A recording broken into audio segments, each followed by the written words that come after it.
Сырымның үш қасиеті. Бір топ жолаушы сырымды іздеп келе жатса, алдарынан әйел шығады. Жөн сұрап, жолаушылардың сырымға бара жатқанын біліп, беріп жіберетін аманатым бар екенін айтып, оны сырымға жеткізуді өтінеді. Ол не аманат? Жеңіл ме, ауыр ма деп сұрайды жолаушылар. Қадірін білсеңіз, жеңіл де емес, алып жүруге ауыр да емес, дейді әйел. Әйел басындағы орамалын көтеріп, бір тал шашын желкесінен, енді бір тал шашын маңдайынан жұлып алып жолаушыларға береді. Содан кейін оң жақ қолтығынан бір жапырақ шүберек жыртып береді.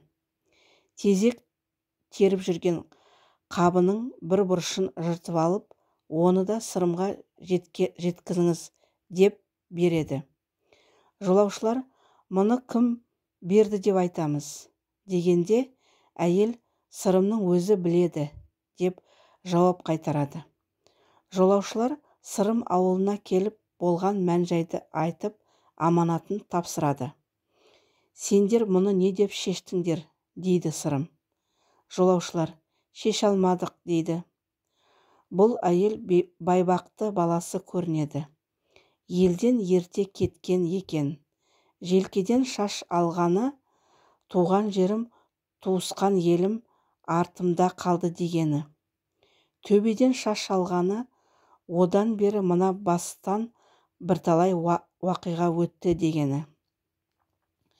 Маңдайына шаш алғаны, әлі жаспын, өмірден үмітім тар дегені. Көйлектің оң жақ қолтығынан шүберек жыртып бергені, қолтықта бауыр бар, мен сенің бауырыңмын дегені. Байбақтының баласы екені осыдан білдім.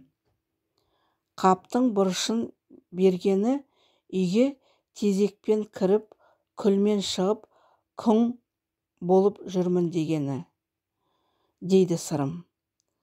Біраз күн өткен соң сырым әйелдің ауылына келеді. Мұндағылар қонақ етіп біраз жатқан соң, ауылдың бір үлкен ақсақалына не жұмыспен келдің деп сұрайды. Сонда сырым, саған арзан, маған қымбат, сенің қолыңда менің бір сүйегім, қарындасым жүр екен. Бұлын алып бересің бе, құнын алып бересің бе, дейді. Бұрын сен ол қарындасыңды көріп пе едің, дейді ақсақал. Жоқ, көргенім жоқ, дейді сырым. Сонда ақсақал, бір түсті киінген 40 әйел, 40 еркек қарама-қарсы жүреді. Сол уақытта бір-біріңді танысаңдар, бірге ауылдарыңа қайтыңдар. Танымасаңдар, осында қалады, дейді.